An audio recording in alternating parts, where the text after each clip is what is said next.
I apologize, and I'm going to leave you guys in their very capable hands. I'm just Okay. getting started, so you guys have a great night, and I will see you next week. Absolutely. All right, Michael. Michael, you have yourself a good night. One question. Jeremy's running a little bit behind schedule this evening. Yes, So how is he going to get into the back door? you can let him in. And actually, he's got permissions. He can start himself He's up. got access. He knows how. No, okay. Like I said, I'm not the tech guy here amongst us. Okay. So you guys have a great night. All right, Michael, have a good night. Feel better, brother. Yep. Thank you. Definitely. All right. So of our recent news during the day today, Yeah, that's quite a day. yes, quite a day indeed, and a lot of things just I don't know. To quote good old George W. Bush, you're using fuzzy math, because I don't understand how that whole hammer situation in San Francisco is working out. The math just does not seem to add up to me. And I'm going to be the first to say, Hammerman did not hang himself. Yeah, so you both set. Yeah, something is awry in the state of Denmark. Well, the only real question I have about, and for people who don't understand what we're talking about, to be clear, there was a individual who is alleged to have got to San Francisco, climbed over the wall that is in front of the mansion of Speaker of the House, Nancy Pelosi, avoided the security for the Speaker of the House, Nancy Pelosi, on her mansion, which is protected by a wall, got into the house that has alarms and is protected by Secret Service because she is Speaker of the House, got into the household, moved around in the household, and eventually found, while being very loud and screaming, "Where is Nancy?" At that moment, as he's screaming, "Where's Nancy?" as he's rummaging through their house, he then confronts Paul Pelosi, the husband of Nancy Pelosi, an 82-year-old man, who then gets into an altercation with this man, literally half his age, with a hammer, sledgehammer, some weapon. And that younger man beats the hell out of Paul Pelosi, as you would expect any 82-year-old fighting against any 41-year-old would result in. Paul has no firearms, surprisingly. He has no security. He has no alarm. He has no protection in the home of the Speaker of the House of the United States, where in a year that we have seen illegal aliens, several of them, terrorists to be exact, we've seen 6 terrorists arrested for entering the United States to kill elected officials. And so there is a disconnect here. Do I think Paul was beat the hell down and that he's got problems? Absolutely. But I got an issue. I mean, I laid it out with all the facts that we have right now. Something sounds wrong in that discussion. Am I right? This is what you're talking about, Frank. Am I right? I'm looking at it from all right, as somebody who has a security background. Mm-hmm. I'm looking at this whole situation and I'm seeing like plot holes everywhere. And this, like you said, the guy avoided all the security systems, the 6 dogs that are on the property, the Secret Service agents that are on the property, motion sensors, glass sensors, door brake sensors, all the rest of this stuff at whatever time this was, 1:30, 2 o'clock in the morning or something like that. Whatever. Yeah. Into an altercation with this guy, yelling, "Where's Nancy? Where's Nancy?" Listen, if I'm coming to your house at 2 o'clock in the morning and I'm going to look to do some harm, I'm not coming with a hammer. Well, you're also not screaming, waking everyone up in the middle of the night, Right. including the presumed security that the Speaker of the House. Right. This is the person who's third in line to the presidency of the United States, and you need to tell me that their home is not a fortress? They have a Secret Service detachment for the Speaker of the House always, and they've had that since roughly, I believe, if not from JFK, from Reagan being shot. The Speaker of the House and their family fly on their own plane, their Yeah. own military plane, Yeah. a plane that's provided to them by the United States Air Force. Yeah. They have this. This is somebody who's just almost as well protected as the president would be, especially in the off hours, because they have these schedules. They're doing whatever they're doing, and they're doing their little fundraising things and all the rest of the stuff Now, I don't necessarily know whether or not, to what level of security Paul is accustomed to, given the fact that he can go out and have numerous car accidents while being inebriated and, and not have anybody with him. But this whole thing just, and then all of a sudden, we get a name of the guy, and police are out there saying, well, he posted Conspiracy theories. yesterday, and he posted this yesterday, and he posted that yesterday. You can't get on this guy's Facebook page. It's been sanitized already. Yeah. So when exactly did those posts get on his page?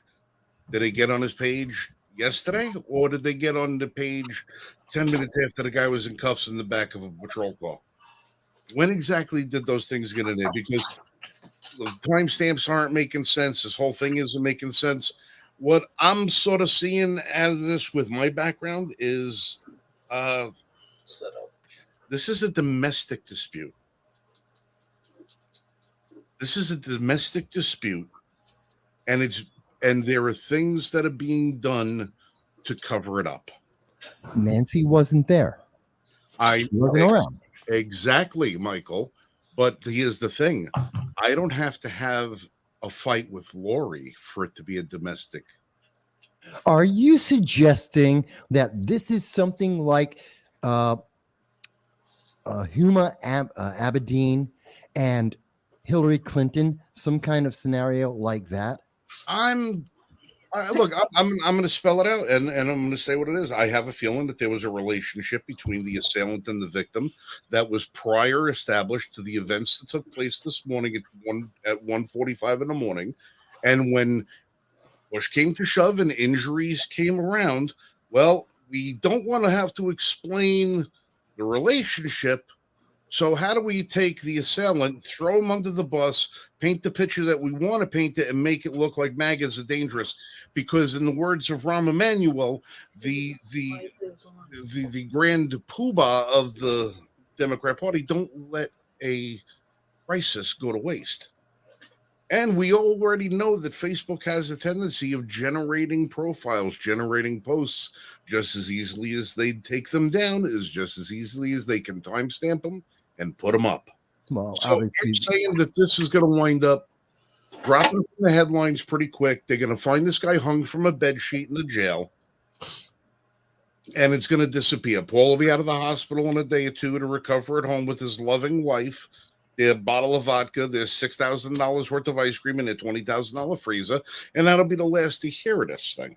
Except when it's time to say, well, the MAGA Republicans, look how dangerous they are. Now, it's also worth noting that she will come out, it just bothered me because the first thing that I saw coming from all the liberal talking heads was, we better see the Republicans denouncing this act of political violence. How do I know that was political violence? How do I know?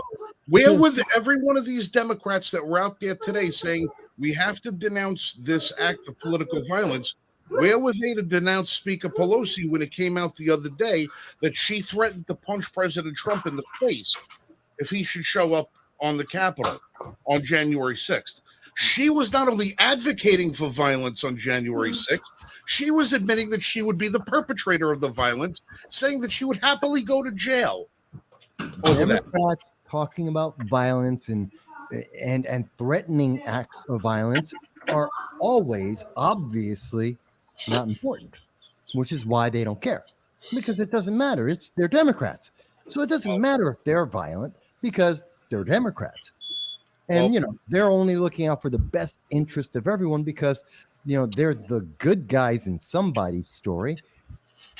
So they don't care about that part. They just gloss that over. They slide right past that and it doesn't matter. Hang on, Frank, let's hear from Jan. It's always good to see you. Well, that was the thing. I was going to ask us to turn the mic over to Jan and say, Jan, thank you and welcome to the Liberty First Foundation Weekly Roundup.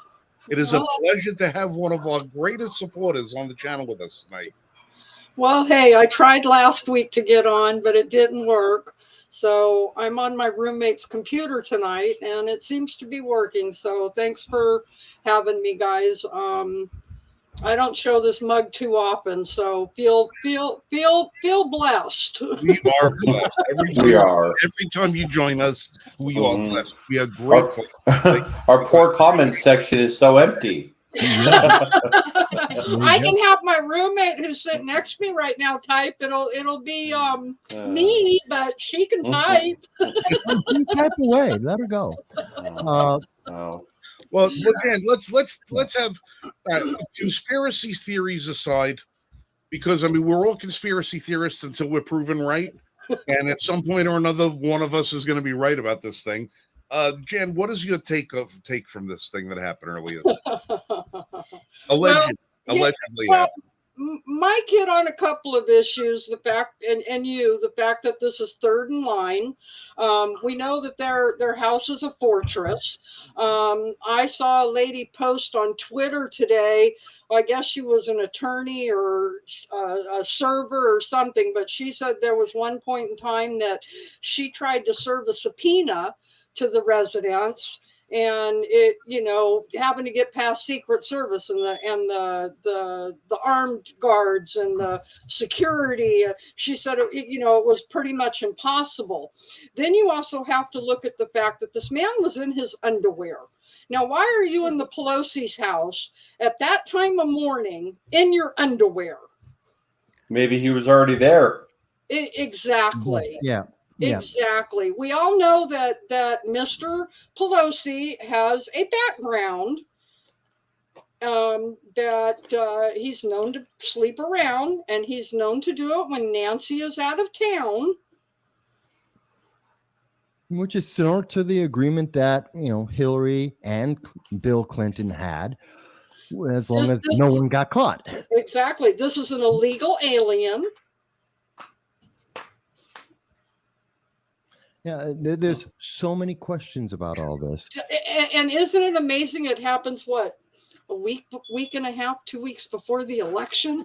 Hey, like I said, don't let a crisis go to waste. You mentioned alien. Maybe there was some probing going on. And thus, we have to have the story sanitized with a quickness. If you want to say anything. There is not enough crown apple in this to sanitize my brain tonight. No, I tell you. But I'm telling you, it's there's the problem. And in the past, going back, over 20 years ago, our news media would ask questions. We've highlighted questions. And anyone who's watching this, you may not agree. That doesn't change the fact that there are questions that should have answers. And those answers need to be presented to the public in the same manner that the allegations and the demonization is being put out to the public. If you're going to put a headline out there that Republicans are evil and this was a Republican assassination attempt, okay, let's bring up the illegal aliens that crossed the border to assassinate Republicans. Let's bring it all up there. And by the way, answer my questions so that you can tell me it was definitely, absolutely a Republican. I have no more questions. Fantastic. I support you in trying to demonize this individual and what they have done. Until then, I respectfully and cautiously say, I need more information.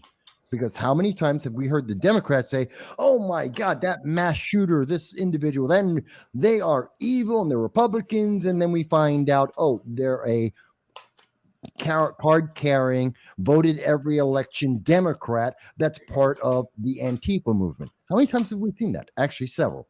Well, I don't know if you guys also heard, but I saw a couple of different reports. I know that once the original report I saw said he was hit with a hammer. But subsequently, throughout the day, I saw that there were 2 hammers. So was it his and his hammer? It depends on what you're calling a hammer. And, I don't Median hour. I don't know what kind of game that is that they're playing, but it doesn't sound like one that I want to join up in. No, it's not a fun time that I would suggest for anyone. But again, there's nothing wrong with saying there are questions, and if we can ask these questions based on the information we're able to get, the major news media who have thousands, literally tens of thousands of individuals that they could put on this, they must have these questions as well and should be working on getting answers, because this is the 3rd highest position in our government. We need to have answers about this, either to protect her in the future or to expose them now. Yeah. And not for nothing, but I mean, nobody ever heard of Paul Pelosi up until 5 months ago. Well, no one cared about him. Well, I mean, no, he never made. I mean, there was never any stories in there unless it was about Nancy and Paul went to this affair, or there was some e-online bullshit that you'd see. There was nothing that he ever made the news with. No, there were some minor. You'd have to search for it. The major news media absolved him. They just wiped him away. And California reports on him all the time. But in the smaller local news media, and they never took those stories national. Oh yeah, but those are the stories that come. Those are the stories that come out like in the little Vanity Fair pieces. Those are the socialite network that you see about that. The ritzy titsy crap about what's going on local. But you never heard of nothing about this guy in the 374 years that Nancy Pelosi has been in the House of Representatives. You've never really heard anything about him on the national. But now all of a sudden, the last 5 months, this guy's getting out there. It kind of seems like I don't know. It's like the Freddie Mercury song, I Want to Break Free. It's like something is driving somebody to become more outward. Okay, now here comes a conspiracy. Here's a theory, not a conspiracy, a theory. Why would they be talking about Paul? It discredits and embarrasses Nancy to a certain extent. Even though it's being used against Republicans, it discredits and embarrasses Nancy, who has already been suggested to be going to Italy as an ambassador. When the Republicans win, as expected, on November 8th, she's expected to retire by January of 2023 and get the ambassadorship so she can retire in comfort in another country and with a very cushy job where she has no expectations. And what would encourage her to give up her position, because she would be moved to the minority leader of the Democrats in the House. And if you want to change the leadership, especially if you say happen to be an AOC who wants to one day try and run for presidency, well, that's the kind of high profile position you need to be able to run. So someone needs to encourage her to accept that ambassadorship and retire. Yeah, but you really think that there's a possibility that they would want to stick AOC? Alexandria Ocasio-Cortez. Well, I don't like using the AOC bullshit because I don't buy into that hip hype, make her fashionable crap. No, I just don't like saying her name. I rather say her name like for me, like International House of Pancakes. I call it the International House of Pancakes. I don't call it by its abbreviation. I don't call Kentucky Fried Chicken by its abbreviation. I use the full name of it because I'm like I don't follow. I respect and I actually like Kentucky Fried Chicken. I actually respect and like International House of Pancakes. I love or yes. IHOP. But I do not like or respect Alexandria Ocasio-Cortez because, well, look at what she's done. And Well, by I the know way, that, Jeremy, I'm you can't saying stay silent on all this. I just don't use the abbreviation because it makes her hip. It's like this hip thing that the squad. No, you're not a squad. You're not a No, it squad. is hip. The people who follow them and the people who laud them in the face of all the idiocy, I mean, literally idiocy and lack of any kind of intelligence in terms of economics, math, factual, anything factually credible, they don't care. They're just supporters and they love her, and we're seeing that that's being shaken. Look at her most recent town hall where she's literally singing, laughing, and dancing as her constituents are saying, we are concerned about crime. We're concerned about our community. We are concerned that you have abandoned the people who elected her. And she's like, oh, you guys are useless. I don't care. Why do you care about criminals being out of jail so much? Oh no, that was Kathy Hochul. That was Kathy Hochul, yeah. By the way, Jeremy, don't stay silent. We haven't heard from you. What are you thinking?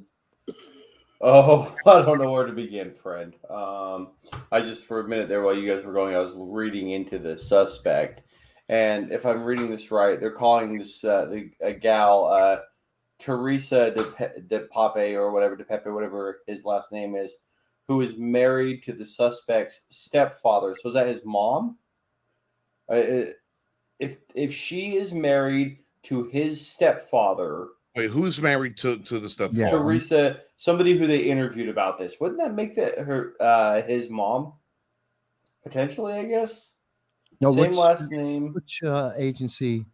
Who did the interview? It's from Yahoo. The interview was done. Let's see. USA Today. Okay, so USA Today, they have people on, so we know that the question of credibility is no longer an issue. So they found someone who is related, and they're getting answers to that relation. And listen to some of these things that she says, because this fully tells me that this guy's a real piece of shit, and she just doesn't want to say the word. So, okay. He grew up in Powell River, British Columbia. No problem there. Okay. I didn't know him to be a violent person, she said, but he was an aggressive speaker. There's one thing, which normally you'd say, okay, whatever, keep going.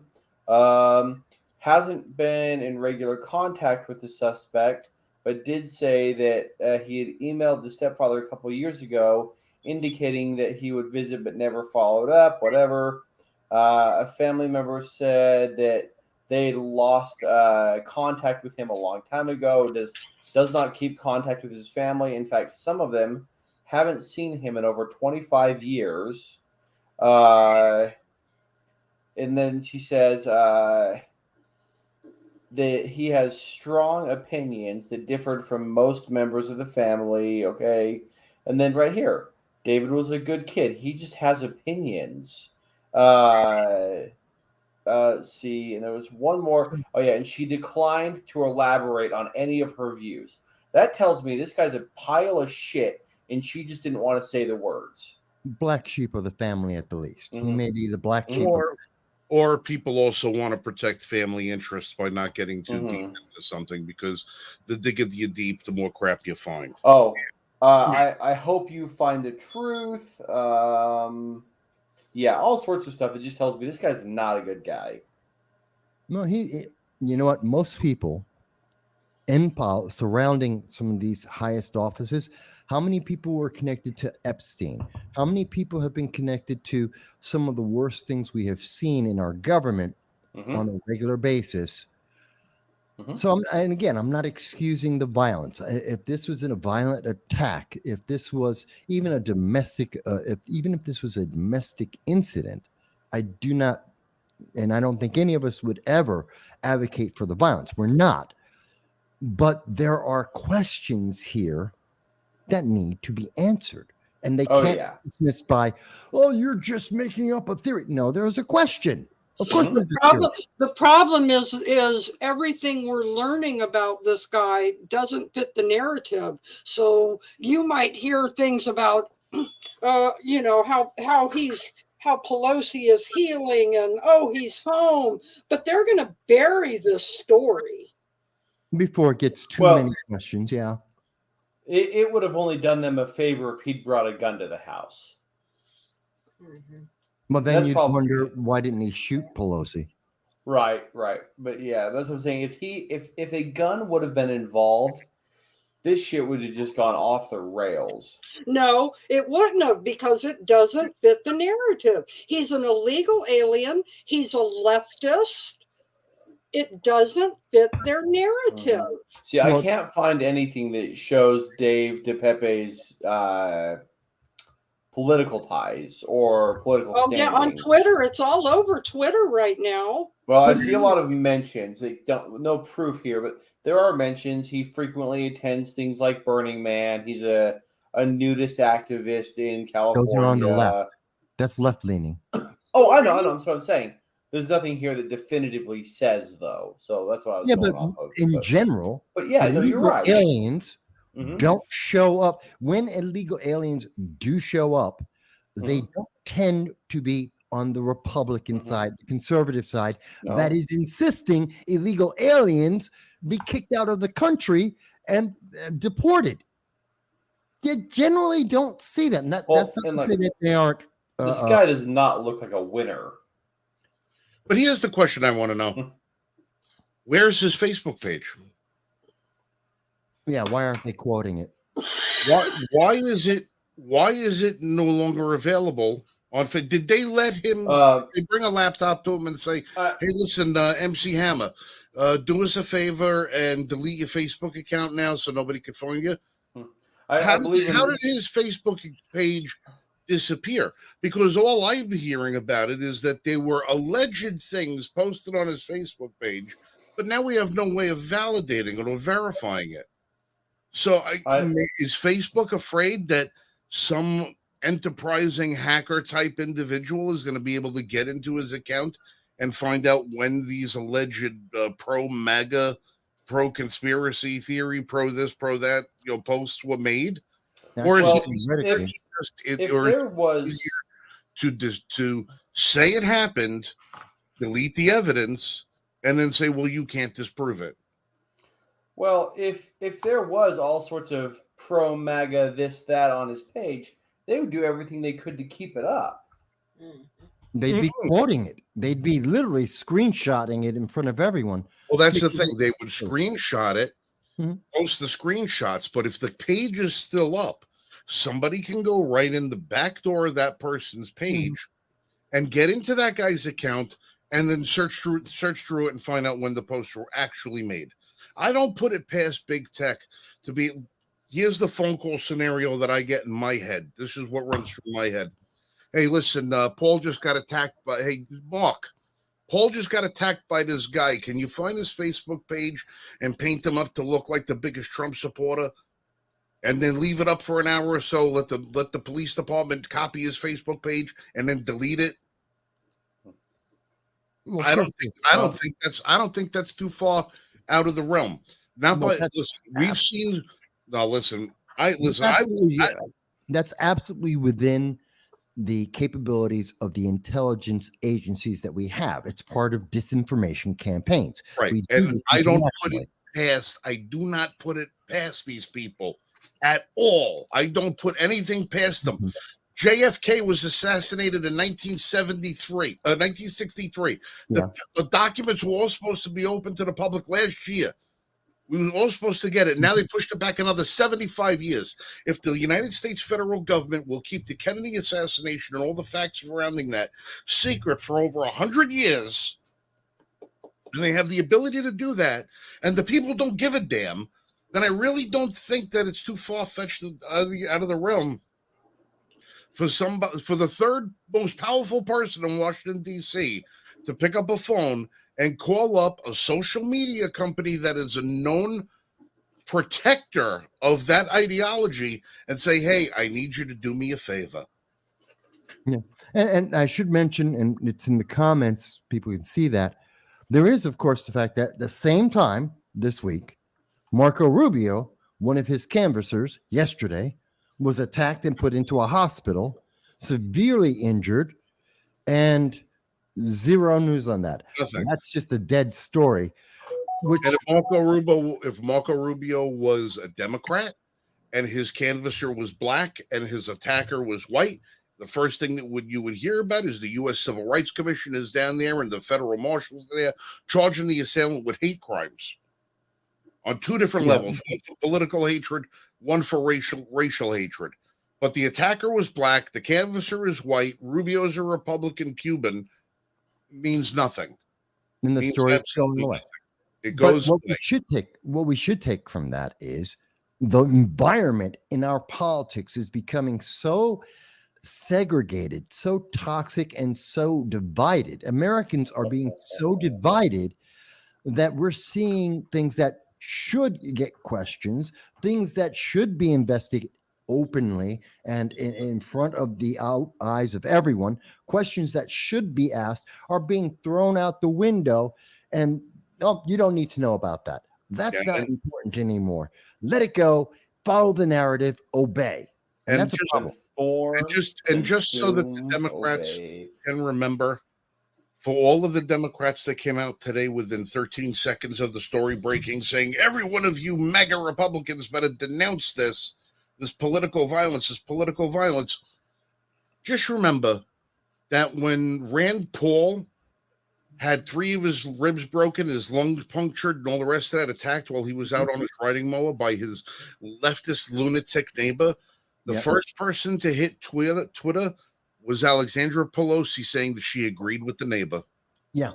So let's not be sitting here trying to paint this fence of we're so pure and we're the victims of this.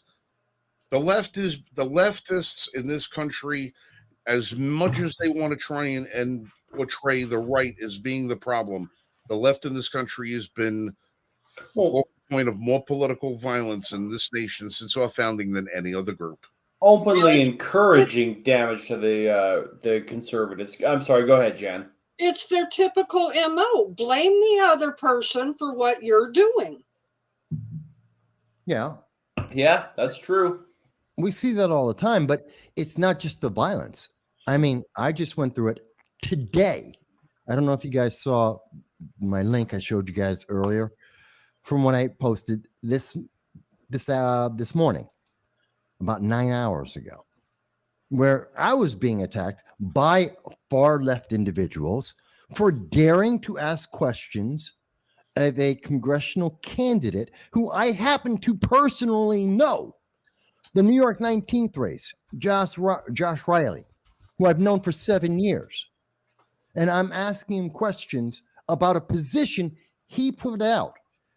This is something he put on Twitter. I asked a question, and that devolved to the point that this far leftist, how strongly do they feel? How well protected do they feel? How divided do they think America is? Decided to come out with insane amounts of racist, sexist, ageist, and homophobic assaults, slurs, and just hurl them at me. Now imagine if this was a Republican who was doing this against a black Hispanic, this would be on CNN. This would be national news.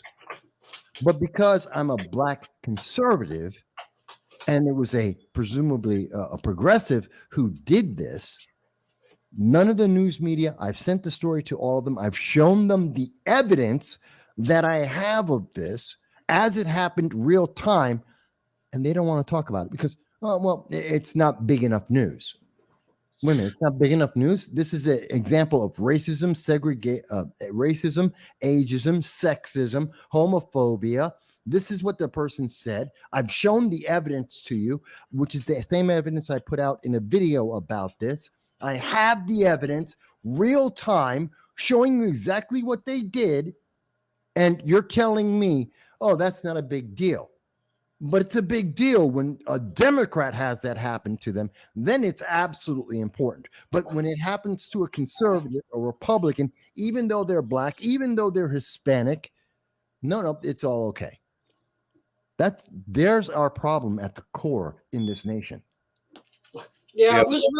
it was really disgusting the things that person said to you in that thread. And the images too. It was literally, if this was said about anyone. And I'm on that person's Twitter page right now. The images that they posted in the thread, they are showcased on their page. Yeah. You can go and you click the picture and it tells you who that picture was replying to. You. Yeah. And I said, listen, I know you're not going to go make the Twitter complaint because you want it to be up there. And I know it's not going to get taken down anyway. So I made a Twitter complaint. And I challenged this little cowardly keyboard leftist warrior.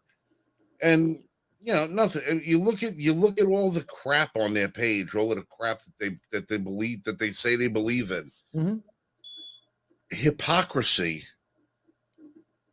is just ridiculous. But if it makes you feel any better,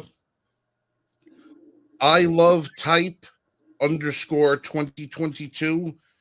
Yeah, that's the one. Has 108 followers. They've been on Twitter since August of 2009.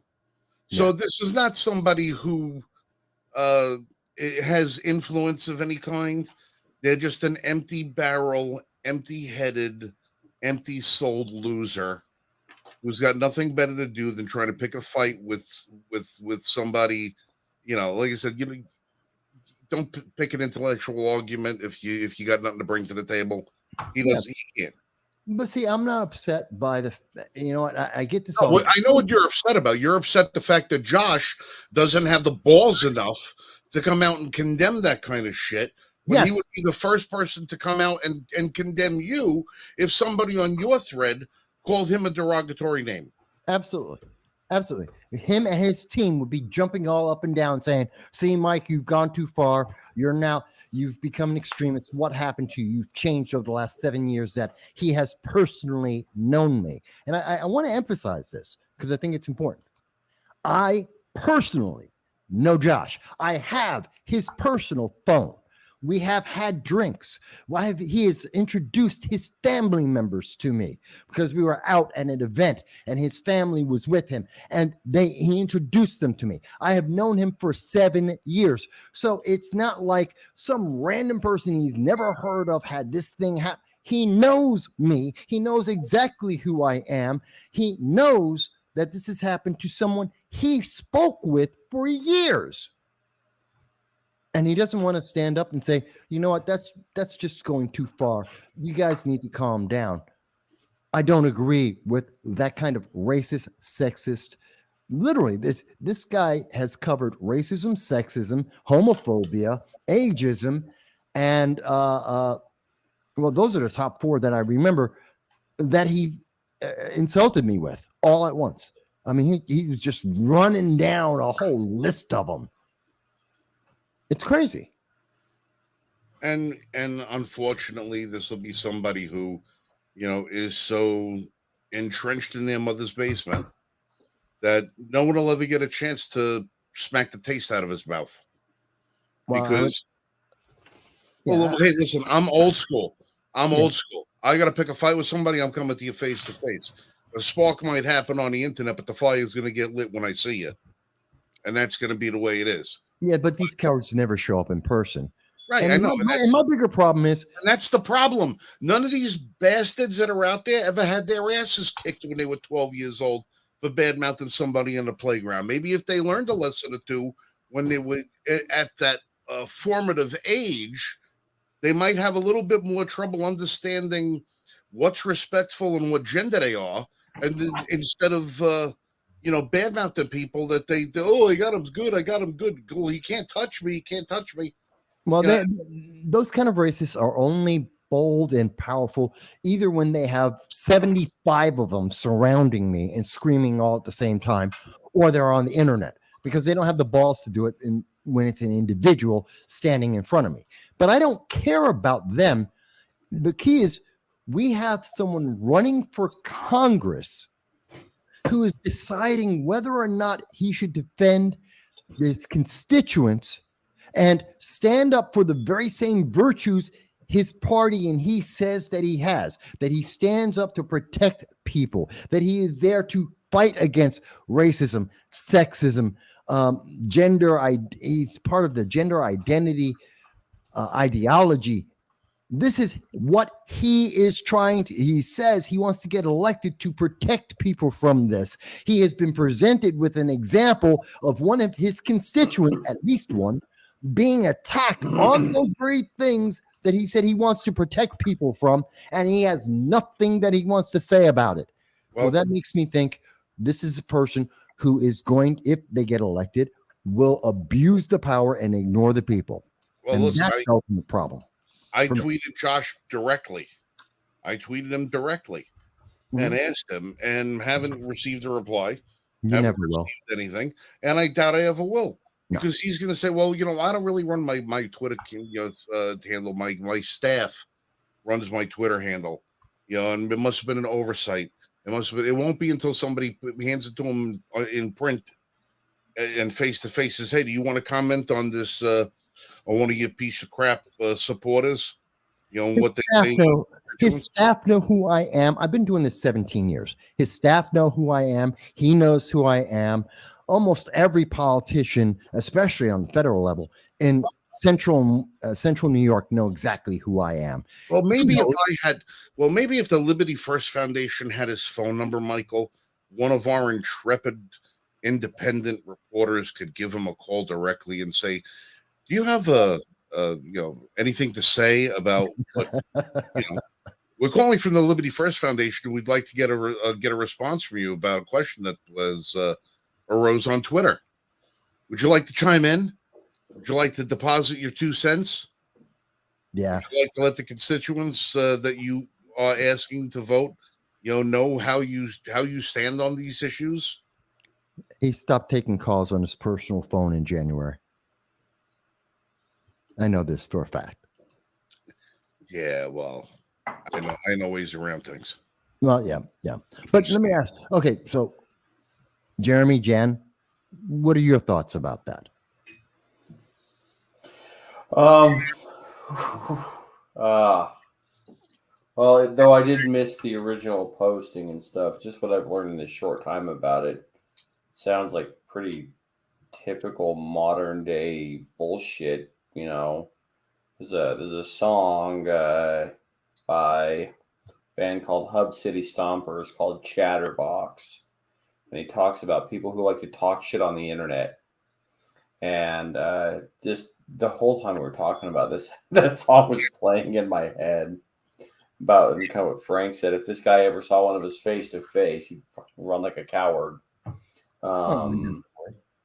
But it's so typical of call names over the internet because words hurt, and belittle people over the internet, and oh no, he thinks that his comment's going to get you to stop doing what you've done for all these years, and I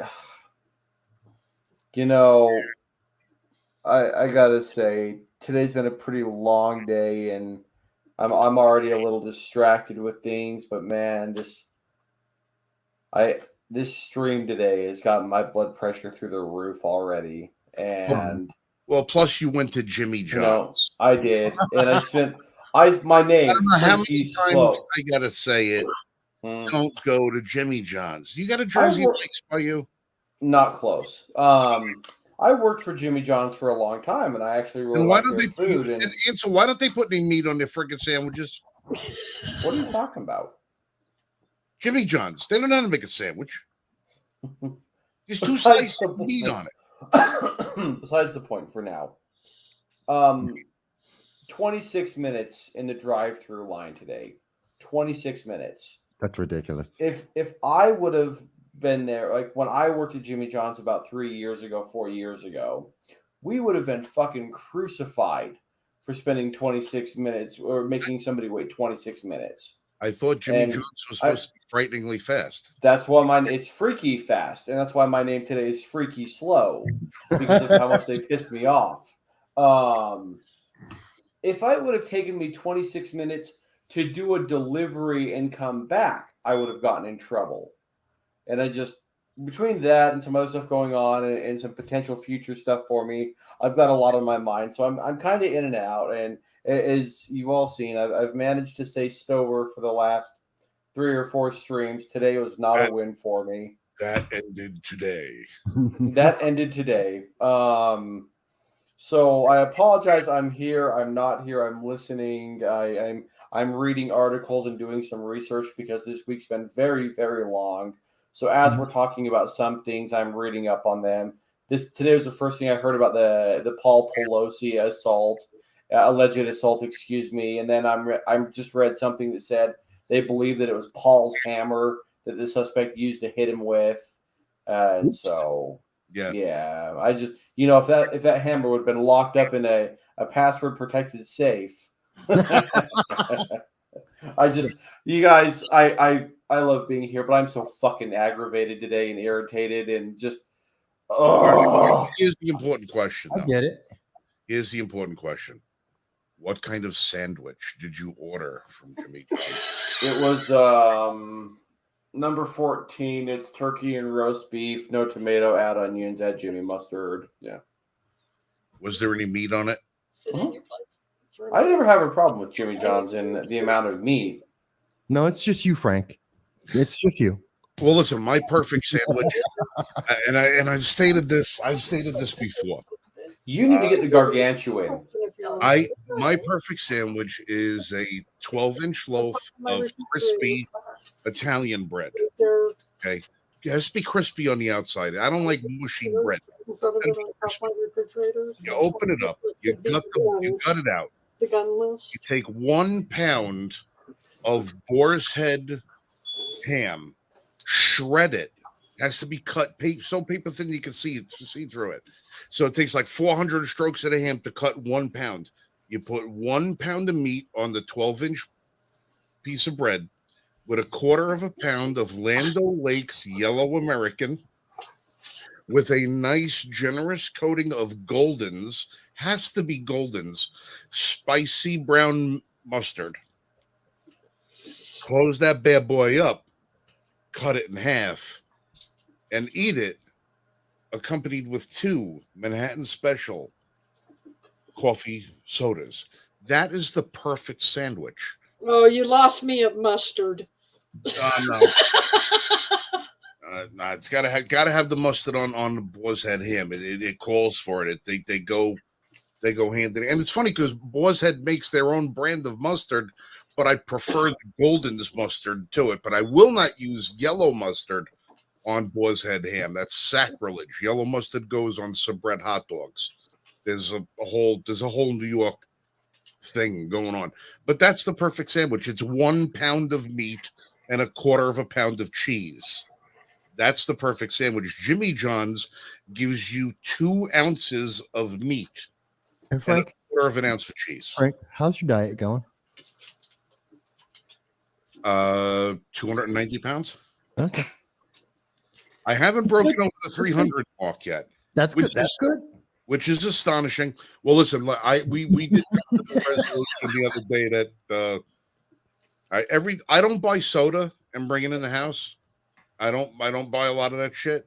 But every time we have somebody's birthday party or something like that, I got to go out. I got to get 4 or 5 cases of soda because we're going to have a house full of people. And everybody leaves and the soda stays here. So I got to drink the soda. I got to drink it while it's here. So now we ran out of soda and there's 6 Yoo-Hoos left in the fridge. That's all the sugary drinks that are left in the fridge. So Yoo-Hoo. Yoo-Hoo's the shit. Yoo-Hoo's the shit. But as of this week, I got to get back on the diet because the weight's got to come back off. I got down to 269. I know. When I broke my ankle, and now I'm back up to 290.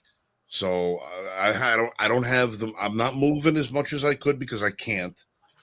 And what does it make me do? It makes me sit in the freaking house and eat. You know, What's that saying? I would if I could, but I can't, so I won't. yeah. You know, and there's look, listen, I'm not somebody who's going to go, jamming the fingers down their throat and purge myself of the food I Well, just ate. no, that's You not- know, I got to eat. I got to eat. I just had a turkey sandwich for dinner. I had a turkey sandwich for dinner. I had I'm not picking on you. Well, I am picking on breakfast. Yeah, I had Indian food for breakfast this morning. I figured, well, it would get me cleaned out for the rest of the day until I had dinner. Yeah, but the diet's good. Hey, listen, my blood pressure is managed. My blood sugar is great. You know, I'm not losing my hair. It's going great. I'm doing good with that. So, it's not bad.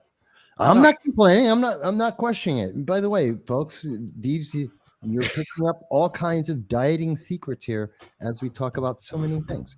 well, I did mention on the post on Facebook earlier about today's show that we were going to be talking about a couple of different recipes. Okay, fair enough. Well, Like can the I recipe bring for disaster that is the Democratic Party. Sorry, go ahead. Go ahead, Jen. Yeah, Jen. Can I bring up a couple of questions I have, because this is our roundtable. It is our forum. Absolutely. I'd like some information on a couple of guns that I have been looking at. Okay. Let's go. Mhm. Okay, I would like some information on the Taurus 625 9mm.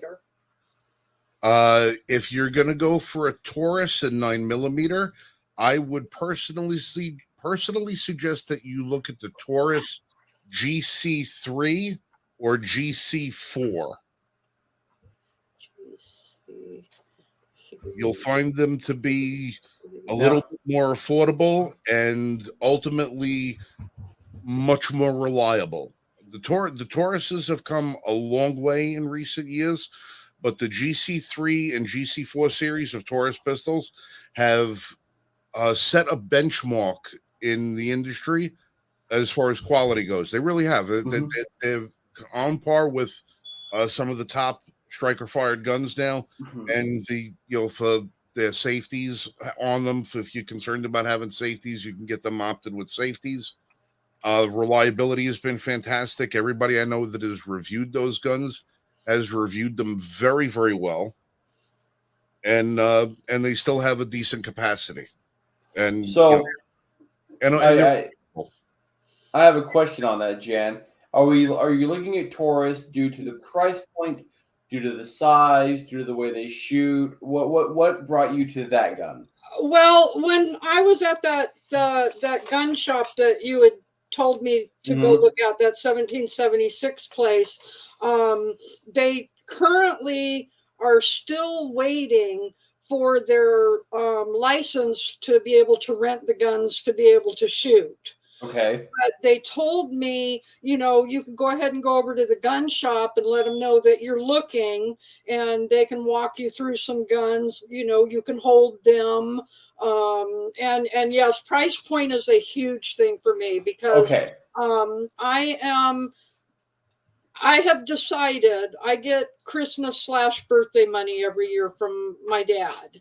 And I have decided that I am going to use that this year to purchase something.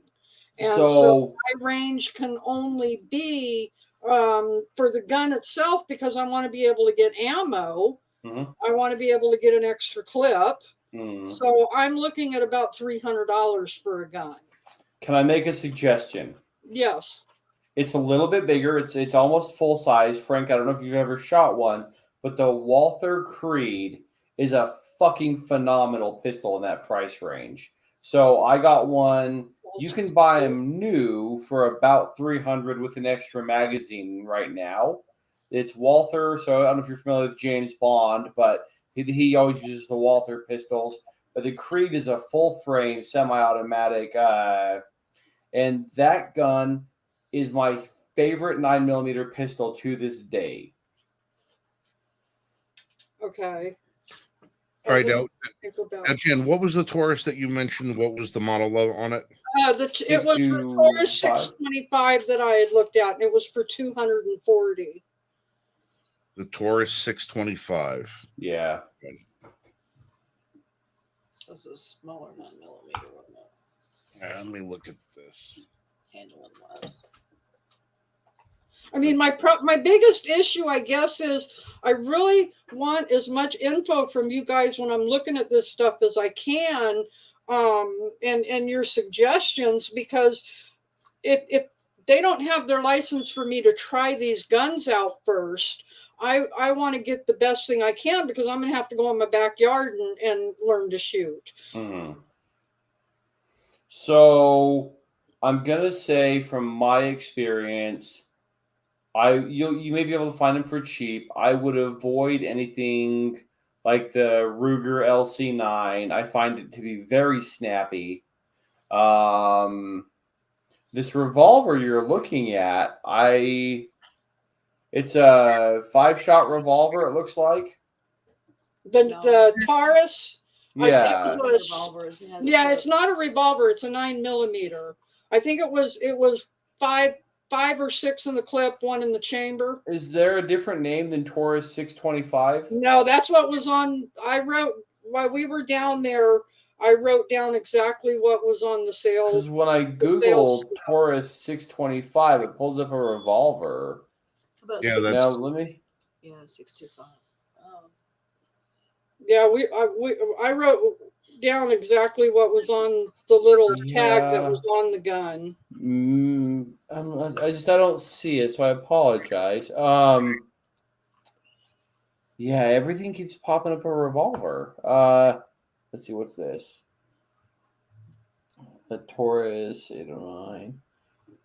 Yeah, I can't tell the size. That does look like it's a compact or subcompact, if that's what I'm looking at. But when I put in 625, it does keep popping up a revolver. Frank, what are your thoughts on like the Millennium G2? Hold on a second. What you were actually looking at was not a 625. It was a G2S, which looks like 625. Why would they have 625 on the paperwork and not the G2S? Maybe rather than the way they wrote it probably down. Handwritten, and somebody misinterpreted the letters. Is this what you saw? The single stack 9mm pistol that you're talking about, Jan, is the Taurus G2 G2S. It's a single stack 9mm at $224.99. That they have listed on Sportsman's Outdoor Warehouse, any of those major retail stores have them for about $225. Right. And then another one I looked at was it was a Ruger EC9. I guess that would be an S. I think it's an S, yes. 9mm. It was in that range too. It was for $260. Right. The Ruger EC9S, I've fired them. I can't say I'm a huge fan of the trigger on that gun. Is it snappy like on the LC9? It's like the LC9, the LCP. It's a snappy little gun. It's got a fairly heavy trigger on it. Mm-hmm. Now it's a Ruger, so it's going to be a quality gun, but it's going to be reliable. However, Ruger has done a lot to kind of make the guns as small and lightweight as they can for a single stack 9mm, and it tends to make the gun a little bit snappier than if you're not going to enjoy shooting the gun, you're not going to enjoy training with the gun. Okay. If it's got a little too much snap to it and it's a little too small of a gun, it's never going to really feel very comfortable to you. Now, if you were going to go for something like this, Jan, how tall are you? 5'5". 5'5". All right, so your average height. Between the two, I would probably go for the Taurus. Between the two, and save the extra $100 you're getting with the Taurus, and buy ammunition and training time.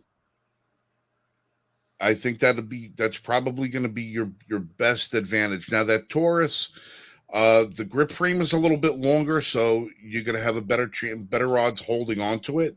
It's a little bit larger frame than a gun. It's got the trigger is going to be much better on that. It's a striker fired trigger, so every trigger pull is going to be exactly the same. Whereas that Ruger is a double action single. It has an internal hammer, so every squeeze of the trigger on that Ruger is a very long, heavy squeeze. So I think you'd be best off looking at that Taurus. I think that of the two, if those are the ones that are within your budget and that you were going to go for, I would go with the Taurus. Plus, the Taurus also has adjustable sights on it. It's got a little bit of a better sight picture. I think the Ruger sights are molded into the slide, and they're very, very, very small. So that's really more or less point and shoot, as opposed to present and aim. That's so between the two of them, I would opt for the Taurus. Okay. I undoubtedly agree with Frank on this. Well, you guys are the experts, and like I said, I mean, this will be my, I'm going to be 58 here in a couple of months, and this will be the first time I've ever bought a gun. So I need the best info that I can. Mm-hmm. Well, the Taurus. Well, here's the thing I like about the Taurus. The Taurus has got a minimal amount of controls on it. There's really not a lot you can do to go wrong with it.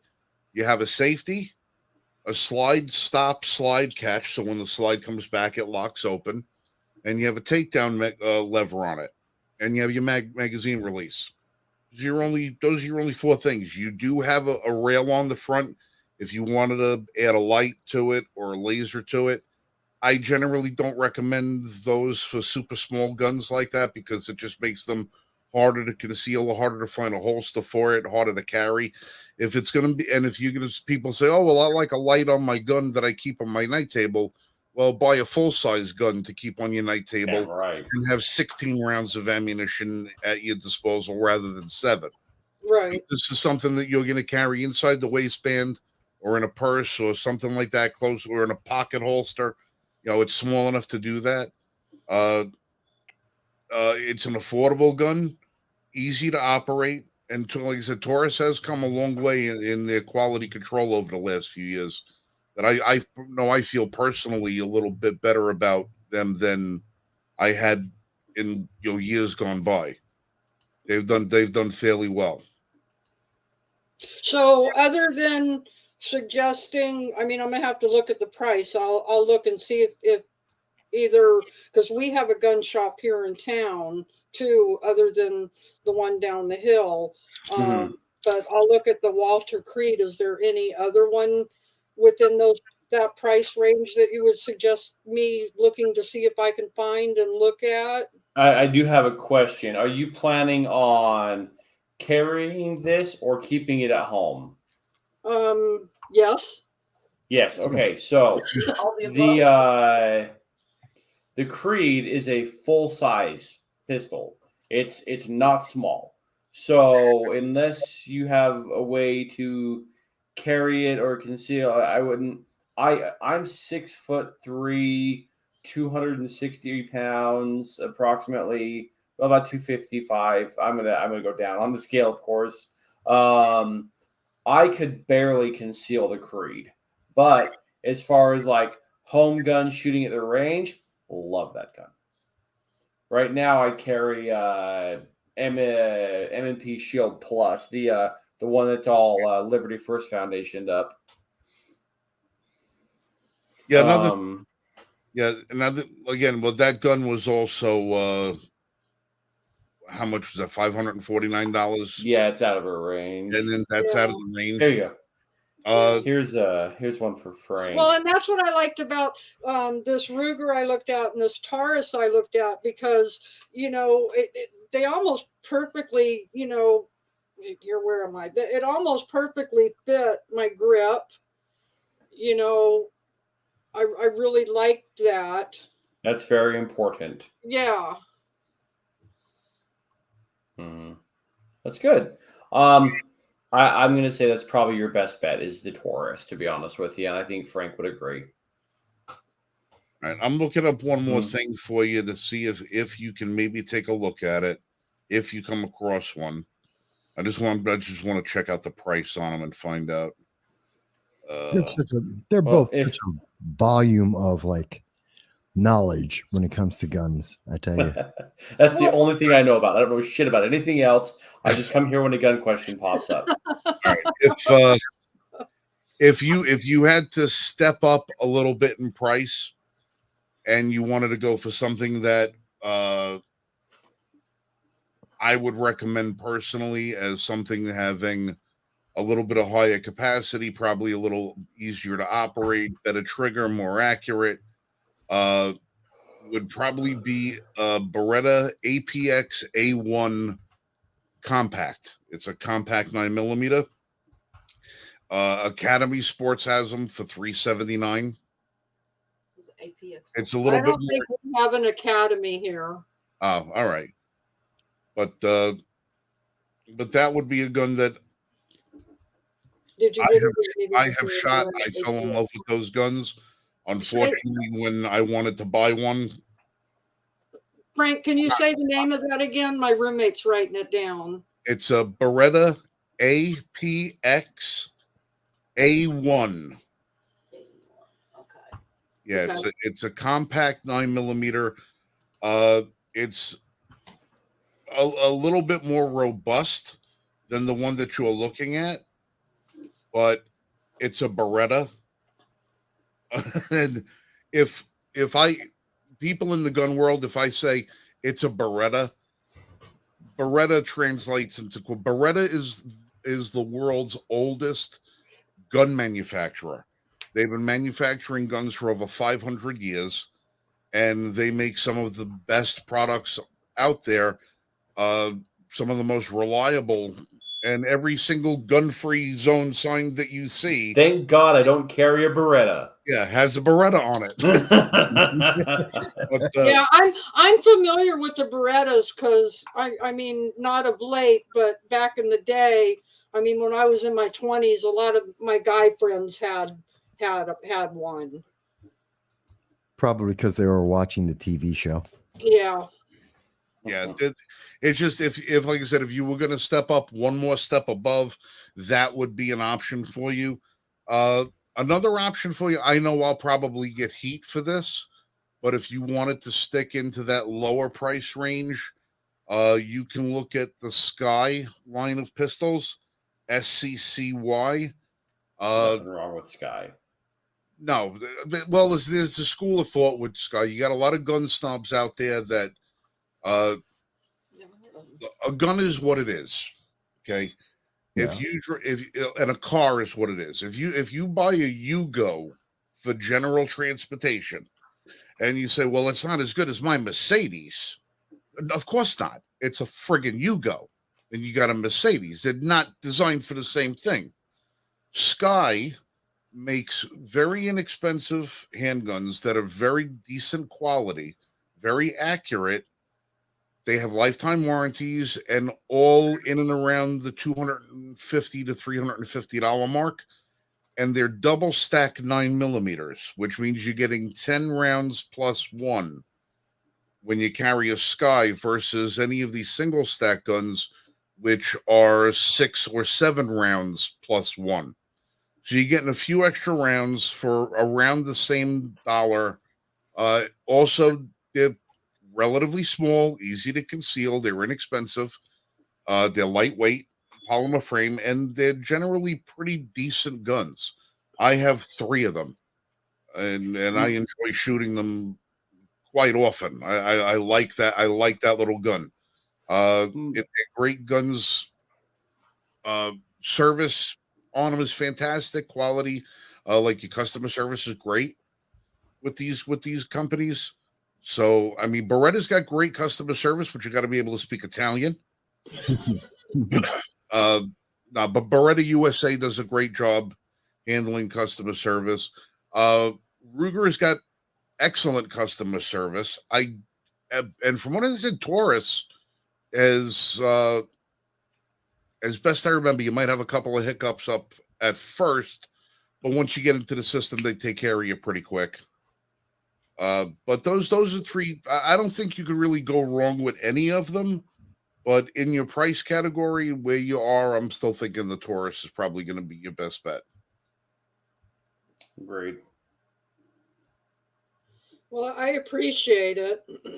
Mm-hmm. Oh, Now, no. I just need to get you out here to teach me to shoot. Frank's not too far off from you. No, he's not. In fact, I talked to the roommate over here one time. We were headed down the hill, and I said something to her about it. I said, can we ever take a trip to North Carolina? Because I don't have a vehicle. And so I was teasing her. I said, can we take a weekend trip down North Carolina? And where are you, Jen?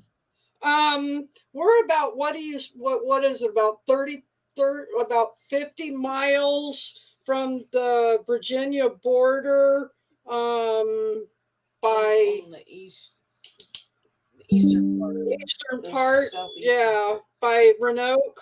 Like if you're going to Roanoke out of West Virginia. Okay. All right. Well, I'll tell you what.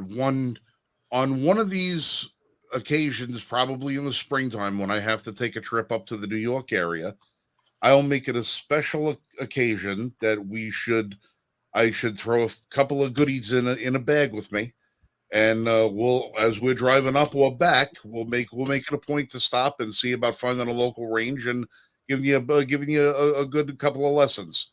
Oh, that would be awesome, Frank. Because I passed by on the way back and forth. I always laugh. They have that what is the name of it? Halfway Road. It's somewhere in Virginia on whatever road, 81, because I take 81 up. Yeah. And the halfway, it says a big sign says Halfway Road, and it's literally halfway between my house in upstate New York and the house here in North Carolina. It just happens to say Halfway Road. So, yeah, but Well, we can always set up in the backyard too. that would be awesome too.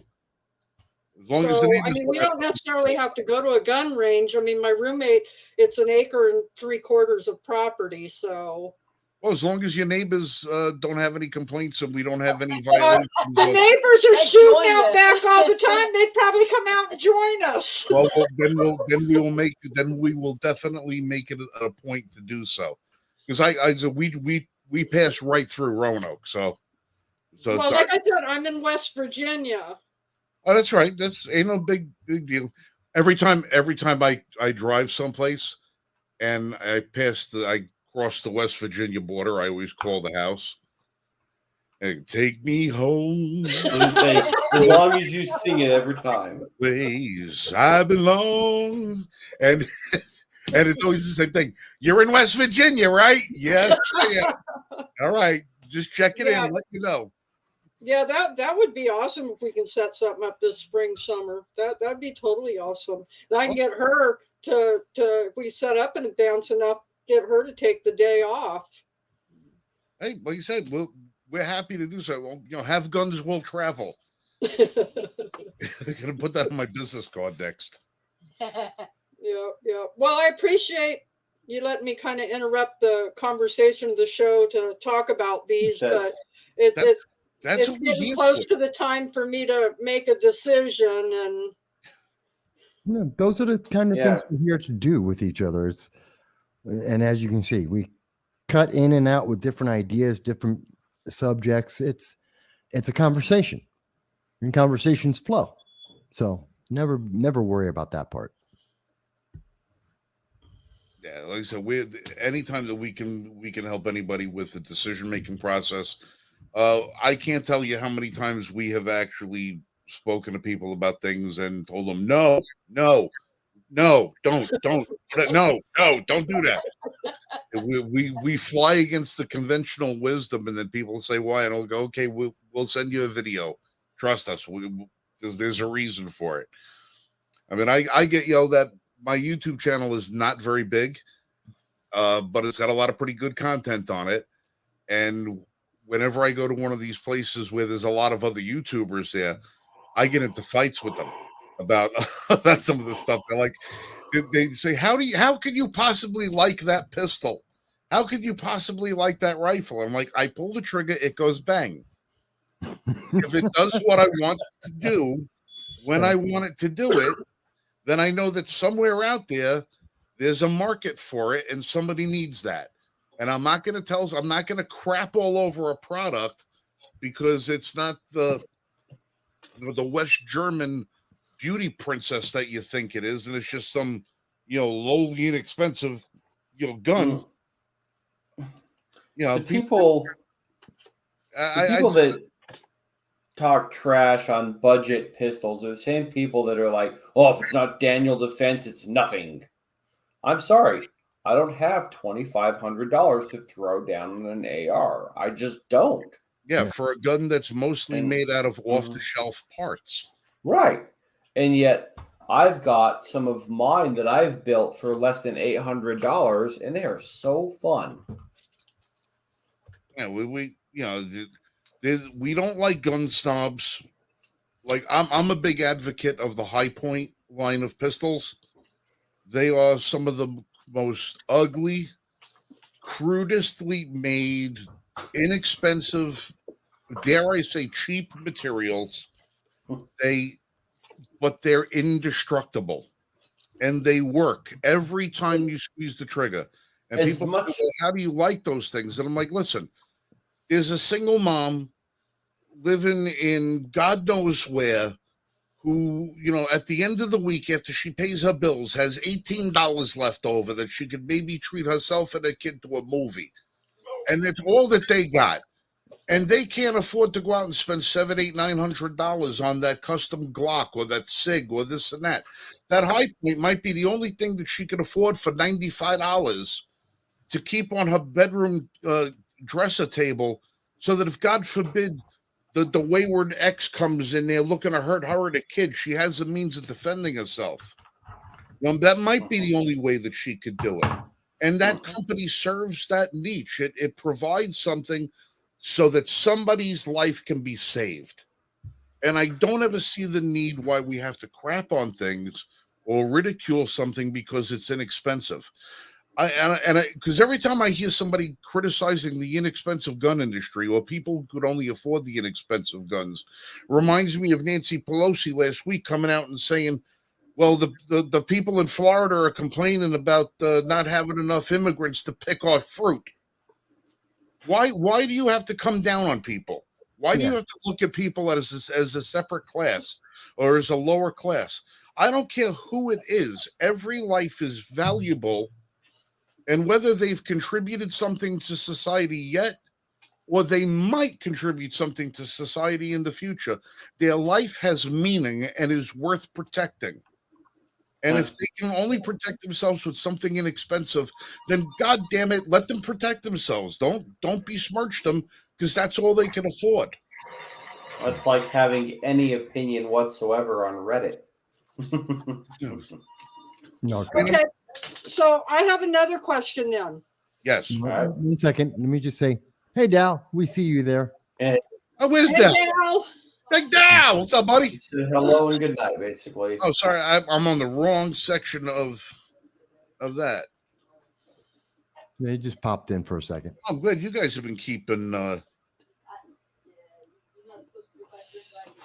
Oh, okay. So I went to, as you guys know, a couple of weeks ago, I popped in like an hour or so late, and I said I was at a UCCA or USCCA class. Mm-hmm. And they handed us stuff in there. And one of the things was about, protection, as far as being covered. If you are in an incident, or training classes, that kind of stuff. Is that something that you would suggest? Absolutely. Well, okay. Well, two things that we always advocate for is training, training, and training, as much training as possible. Now, you can train with your firearm without having to spend live ammunition. Right. There are tools and devices and apparatuses that are out there that you could use with your firearm to help you better understand the fundamentals of firearms and to better train with them. One of them is a system like what I'm going to show to the camera right here. This is called the Mantis system. What this is an electronic device that hooks onto the front of your gun, and it has a little Laser sensor pointer. inside of it.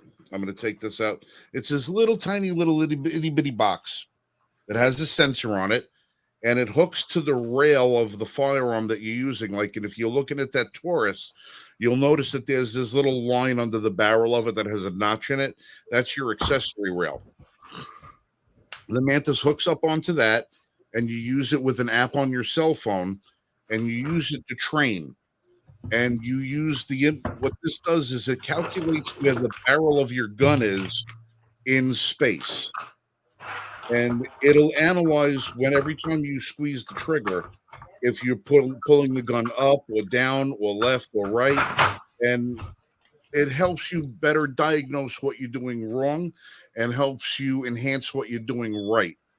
That's very important. So there are all ways that you can do it. These products are available for like $75 and up, which when you consider a box of 9mm ammunition at your local range right now is probably $22.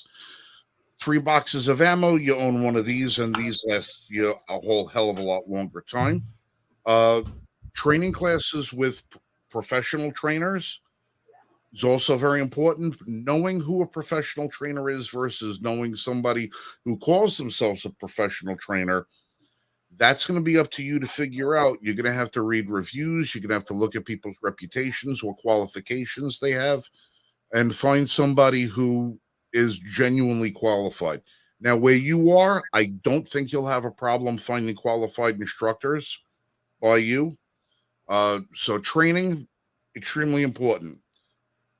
Almost, and in some cases, even more important than training, is going to be spending a little bit of an investment of your hard-earned money into having some sort of coverage, so that if in the event you should happen to use your firearm, you have legal resources at your disposal. And Jeremy's holding up what he has right here. He has 2 different coverages plans. One's from USCCA and the other one is from US Law Shield. Each one of them provides different coverages for different scenarios. You could look at the different programs and find out which one fits you best. I'm a member of US Law Shield, and in full disclosure, Liberty First Foundation is a affiliate of them. So you could actually get a policy through our link to them, and that just helps us get a little bit more. Well, that's why I'm asking, because I know that Liberty First is part of the U.S. Law Shield. So I guess I should compare what the differences are with each company, or. All right, U.S. Law. They're if I had to pick between the two, I would go with U.S. Law Shield, only because I think in the scenarios that U.S. Law Shield provides coverage for are the scenarios that I would find myself most likely to find myself in if in the event I had to use a firearm in the defense of myself, my family, or somebody else. And I think that their coverage plan generally would, there's not a lot of options in there that I don't need. So I'm not paying for options I don't need. Right. And there's no limits with US Law Shield. There's no limits with that. USCCA has a couple of restrictions that go with their policy that make it very desirable if it's the exact situation you find yourself in. They're great. But if your situation deviates a little bit, maybe not so much. Okay. But if I had to choose between the two, U.S. Law Shield would be where I'm at. I'm a member of U.S. Law Shield. Jeremy's a member. Michael's a member. Mike's a member. We all have it, just in the event of. That, but that's where I would go. Mm-hmm. And I'm not saying it because we get anything from them. Oh, no, right. No, I totally understand that. I mean, I will take a look at the U.S. Law Shield more closely. It's just like I said, I mean, coming out of a class, I mean, anytime you go to any type classes, they're going to try to sell you on their thing. Well, if when you go to your concealed carry class and you have the guy or girl up at the front of the room, says, hey, listen, before we go, here's so-and-so from this organization. They want to give you a little information about what they sell. Everybody who's in the class that buys that, your instructor is getting $10. Yeah. Right. He's getting $10 or $15 or something like that for a kickback for that, because that's what it is. Now, because you all of these, it's not like there's nothing, how should you say, that's untoward about that, or that's shady, because U.S. Law Shield can't go to everybody's house. You know, they're not going to go door to door knock and say, hey, do you want insurance in case you shoot somebody? They got to get you in a confined area. So what they're doing is the U.S. Law Shield is compensating the instructor for pretty much putting a pool of their target audience in one space, and there's no obligation to buy anything. The instructor doesn't care if you buy something or not. He or she would like it if he did, because they might make an extra $25 that week, you know, for selling, you know, for hooking up with policies, or they might get a discount on one of their own policies in the future or something. And that's fine. There's nothing wrong with that. It's how we do business. It's how we support each other in the industry, because if we can keep our advertising costs low, we can pass the savings on to the consumer. And So that's something you see lots of industries do. I mean, it's not unusual. It's common in insurance. There's a lot of industries that do something similar. It's just with us, kind of prefer, you know, saying what out of the two, if I had, and I have both, out of the two, I prefer U.S. Law Shield, and we were affiliated with USCCA too. We're affiliated with both, you know. So if we wanted to get a policy with either or both, we can arrange all of that for you. It's not a big deal, you know. If we have the links, we have everything right over there. Michael Marshall would be best easy to describe it, but he's not here right now. But but he can tell you where everything is. Yeah. But you know, I just prefer one, but depending upon the circumstances, I might prefer the other. Right, going through you guys, is there a discount then? There's not really a discount. The only thing that we really get from them is listed. We get a little bit of promotional out of them. You know, just as saying we're one of their affiliate dealers. Right. You know, we're never going to be one of these organizations that is able to sell 300,000 policies a year for them, where USCCA or US Law Shield says, hey, great, here's your big commission check. You know, the only reason we have the affiliate programs available for people is because they're products we believe in. Mm-hmm. If we didn't believe in them, we wouldn't have the link for them. Right. You know, on my YouTube channel, you'll see me all the time. If I'm shooting a gun and it's a piece of shit, I tell you, it's a piece of shit. I'm not getting the gun for free, so I don't owe nobody a good review. I can speak my mind of it because I don't owe nobody a favor. You know, if something's a piece of crap, I tell you it's a piece of crap. I have actually gotten guns that companies have sent in for free, and I have crapped all over them, said this is the worst thing, don't buy this. And but I also tell the gun company, hey, listen, you know that gun you sent me? I'm about to write a horrible, horrible review of your gun. And they'll go, why? And I'll say, well, this is what I found, and I'm giving you the option. Do you want to make corrections to the product, or do you want to let me go with? And then, because if you do, make the corrections, and I won't put the review out until I review the corrected thing. Maybe there was something wrong with that particular gun. Otherwise, I'm going to run with it. I don't want to hurt nobody just because it makes, you know, good video. Right. I want to make sure that somebody gets the option, because something could have went wrong. I could have got the 1 out of 10,000 that was a piece of crap. Yeah. But I've gotten some guns on the channel where I say, listen, under no circumstances would I recommend this. I would recommend this to the guy trying to mug me. That's it. I would only recommend it to that guy, because it gives me a better chance of putting that guy down. Right. But that's how we are. We don't push anything on anybody. We can only make recommendations, and we only refer the things that we have tested ourselves and know that are valuable. Okay, so you with all this discussion, you made me think of one other thing I wanted to bring up. When you were talking about the dominant side, and you showed me that exercise. Right. And I originally told you I'm left-handed and left-eye dominant. Later on that evening, I was sitting there and I was like, you know what? And I tried doing this again. It's right side. But if you ask me, because your first thing, I'm going to take my glasses off. The first thing you were talking about before you showed that exercise was, which eye do you close? I closed my right eye. Right. Well, so you're going to still shoot with your left eye, but here's the thing that you're going to learn as you progress in being a shooter. You're never going to shoot with one eye open and one eye closed. You're always going to shoot with both eyes open, because the more light that you bring in, the better you're going to be able to focus on your target and your sights and everything else. You're going to get to a point where you don't even look at your sights. All you're going to look at is the little front dot on the front of the gun, the little front sight, and you're going to push that sight out and put that dot right in front of the target that you're trying to hit.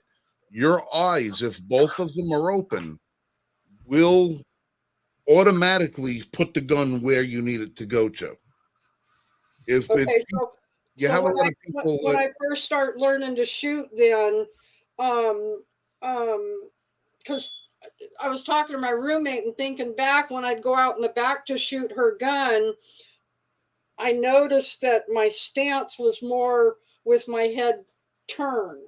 So I want to be face forward. It depends on your stance. There are 3 different stances. Depends on what you're comfortable with. There are good things and bad things about all stances. It just really depends on what you're comfortable with and how you want to shoot. I would say practice everything, try different things, change your grip up, try, moving your hand, practice everything. So when it comes time and it matters, you have it down. Okay. Yeah, because I'm going to tell you, when the time, if God forbid the time should ever present itself where you need a firearm, you're not going to have time to think about anything. Right. You're not going to have time to think about your training. Everything is going to come down to muscle memory in your training, where you're going to draw, bring it up, and fire. You're going to present and fire. That's it. Your body will do the rest. But you have to train your body to do it. So it's got to become like autopilot.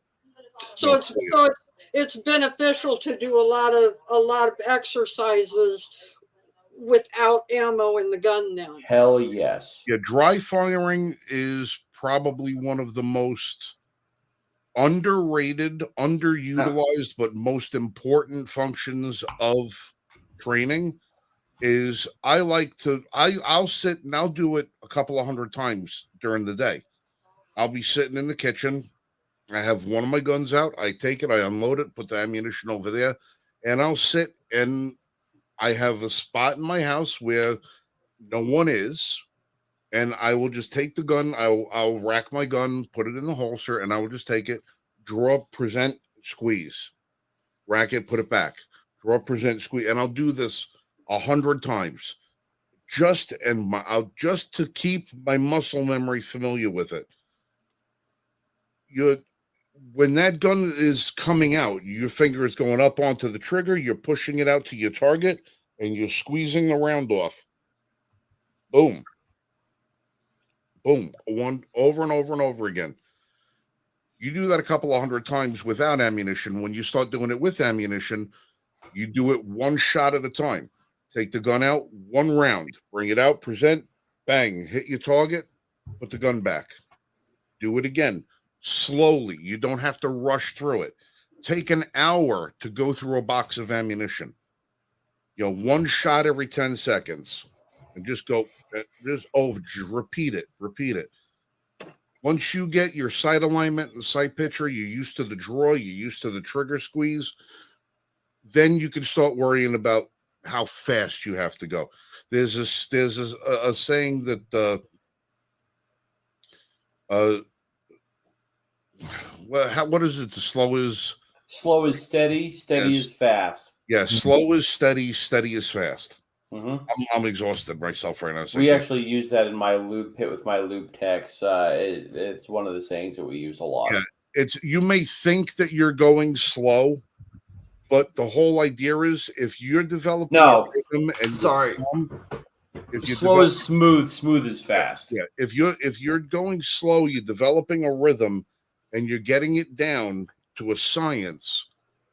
You're going a lot faster than somebody who doesn't have it down to a science. They might be acting so quickly trying to do what they're doing.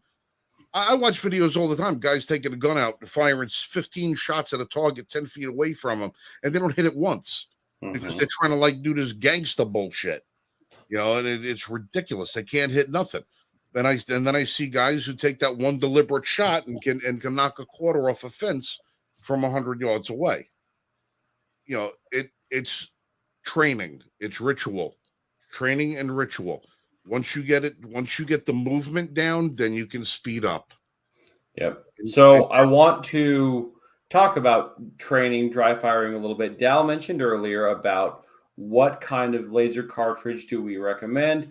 We all have our preference. I know it can be kind of pricey, but the Mantis X, I think, is a good system. Frank, do you have any recommendations? I use the Mantis X10. There you go. That's what I have. The thing about the Mantis X10, what's nice is that it doesn't rely on lasers. It relies on a 3-axis. It knows where your gun is in the space. It reminds me of Duck Hunt. Yeah, it uses light and angle, and Mantis doesn't require you to have a specific target because there's no laser. What it's doing is it's calculating the split second before you squeeze the trigger and when you squeeze the trigger and the split second after it to map out the movement of the gun, and it knows when you click the trigger how steady the gun is. This system assumes you know how to point the gun, and it already assumes that you know where your target is. All those other ones that have these laser cartridges, which is a cartridge looks like a bullet, has a laser in it, and you have to shoot at a target somewhere in your house, and then that sends a signal to your phone and records it.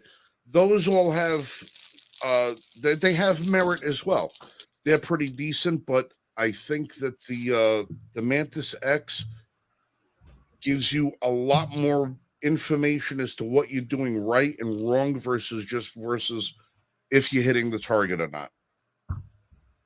And they also have something now called the Blackbeard. I actually got to use the prototype of the Blackbeard at my partner Steve's shop.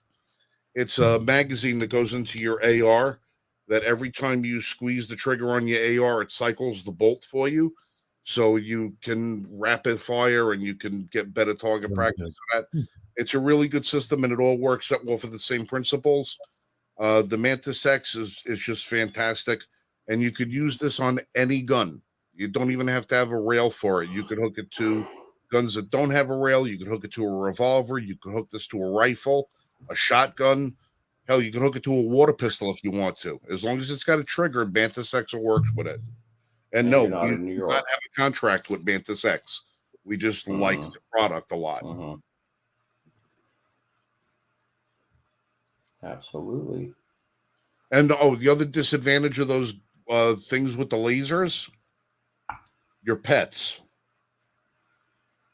If you have dogs or cats in your house and you're using a laser trainer on your firearm, you're going to have a furry animal flying across your field of view at some point. Because they will chase that dot and they will knock your target shits over. Believe me, I got 6 cats and 3 dogs. Every time I take a gun out, my dog JC sits in the kitchen waiting for the dot to come out because she thinks she's going to get to chase a laser around the house. I can't sight a rifle in my house. I can't do it.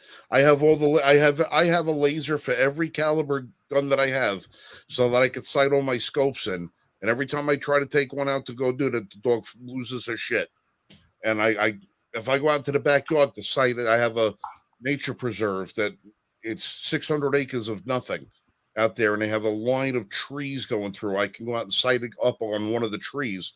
I don't shoot at it. I just use the laser to adjust my scopes. The dog sits there. She wants to chew her way through the door to get to the laser beam.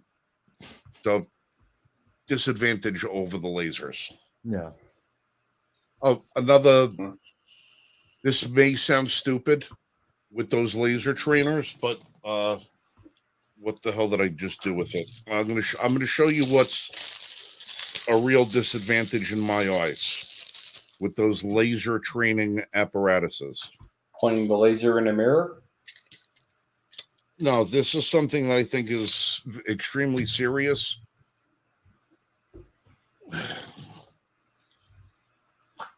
One of these is a laser trainer. One of these is a real bullet. Which one is it? Right. Mm-hmm. Yeah, you are accurate. Yeah, it is extremely too easy for somebody to mistakenly take their laser trainer out of their gun because it's designed to be the exact same size and shape as the round going into your firearm and mistake it for, because now here's the front of the laser trainer. See the hole? Mm-hmm. Here's the front of the 9mm round. Yep. If you're not careful and if you don't police yourself constantly to make sure that there's no live ammunition where your laser trainers are, there is the potential for a horrific thing to happen. So these you have to use with a lot more care and caution than you do with something like the Mantis, because the Mantis system only works with an empty gun. Only works with an empty gun. Cannot use you. I mean, you can use it with a gun under live fire conditions, but you know you're live firing. If you're going to use it to train with real bullets, you know you're going to train with real bullets. You're not going to mistakenly put real bullets in if you want to dry fire. With one of these things, that is a hazard. And it's just something that I shudder to think of what could happen if somebody made that mistake. Mm-hmm. Which is also another reason why I'm not a big fan of weapon-mounted lasers or lights. I'm not a big fan of that. Why? Wherever your laser is pointed, Yeah. wherever your flashlight is pointed, and if it's on your gun, it's where the muzzle of your gun is pointed. Right. And if you're sweeping your house with a laser or a flashlight on the end of your gun, you're sweeping. You give yourself a target. Well, yes. No. Worse than that. Listen, if I'm going to be a target, I'm going to be a target. I'm going down to somebody else's. But here's the thing that I learned a long time ago. You go out hunting in the woods and you got 2 guys to go out and you're hunting. You see one guy's got a spotter scope and one guy's got a rifle. Guy with the spotter scope looks through the scope and he looks around through the woods till he sees the deer. When he sees the deer, he tells the shooter where the deer is. The deer then coordinates with the guy with the spotter scope, finds the deer in his reticle, takes the deer out. Mm-hmm. Okay? Yeah. There's the guy who goes through the woods with his friggin' rifle with one in the chamber, no safety on, and how does he sweep the woods? with his scope. Anything that's within his scope is within the muzzle range of his rifle, including fellow hunters. As he's So accidentally seeing them and firing too soon. don't, at some point or another, that idiot with the rifle scope who's sweeping the woods looking for the deer is flagging with a loaded rifle a human being. At some point, flagging somebody with that rifle.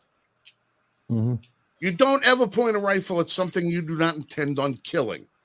So unless you plan on killing Billy Bob 150 yards away, you don't sweep the woods with your rifle. You sweep the woods with your spotting scope until you find your target. Then you bring your rifle up to where you know your target is and you take your shot.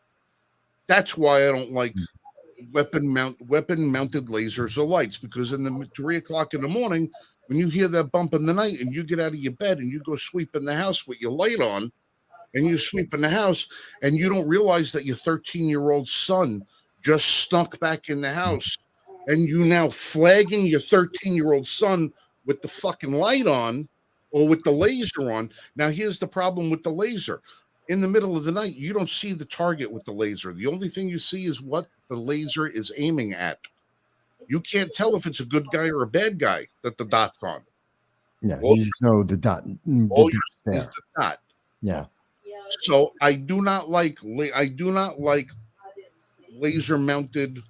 One thing that I will put on a gun is a strobe light, because it helps disorient the person that you're aiming it at. But if I'm sweeping my house at night, I will be sweeping my house with flashlight in one hand, handgun in the other, in the downward position, sweeping with the flashlight until I need to bring it up to target and present. Because I don't know if maybe I don't realize that, maybe my wife had a little bit of indigestion in the middle of the night. She went to go get some Pepto out of the fridge at 4 o'clock in the morning, and she dropped the glass, and I didn't realize, and I just jumped out of bed, not realizing it, and I run into the kitchen with my flashlight mounted handgun, and I'm aiming my gun at my wife. Yeah. 4 o'clock in the morning. Good point. I don't. It's got to be, always got to be safety first, and all of these accessories that they make for the guns, it's like the GPS. How many people know how to read a map anymore? Nobody. Not many. We all got GPSs in our cars. We don't rely on reading the map. Reading the compass. It's a dead skill now. Pretty So much. you have all these apparatuses that are putting on your gun. That's a part of your skill, the part of the necessary skill that you need to learn to be a defender. You're putting away because now the gun does it for you. So your fundamentals are most important. Your guy who breaks into your house at 2:30 in the morning, he doesn't know where your light switches are. You know where your light switches are. So if it's dark in the room and you go into the room and you know somebody's in there, when you turn the light on, you don't know where the light switch is. You do. Now you turn the light switch on, you see him, he's still looking around, but you know exactly where he is. There's advantages that can be taken all the time. It's how you train and how you think about it.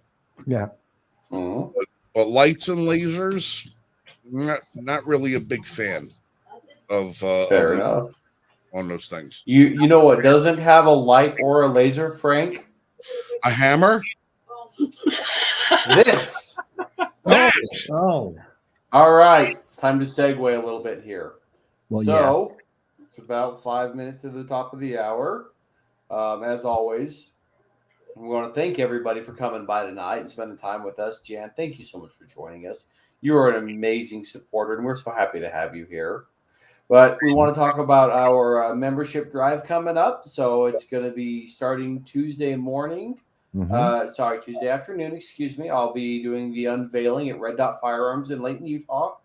And we're doing this membership drive so we can make sure that we can get out and support everybody and get out there and help you guys and answer questions and get involved and eventually get into some litigation and things like that. So we can be here to make sure that you are getting the information that you need and make sure that the articles that need to be covered are there.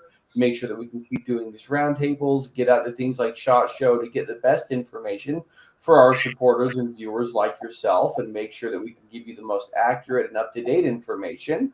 So with this, with the membership drive, some things that you'll get are things like exclusive content, and you can get early access to content, exclusive interviews you can get in on, joining us on our round table here, and some other stuff. We're going to be doing some educational courses and things coming up as well that you'll have access to, and you'll also know that you'll be able to support us in supporting you and getting out there to actually meet with people and do things like go out and help Jan shoot and train and shoot and make sure that she's as comfortable as she can be.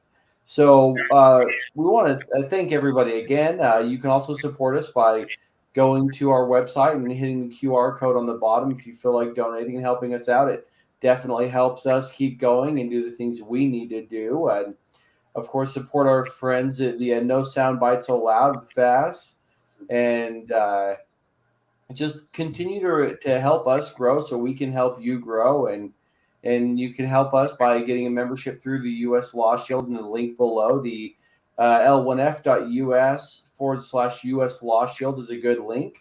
And make sure that you are also supporting your local FFLs and taking care of the people in your area who bring you the things that you love to play with.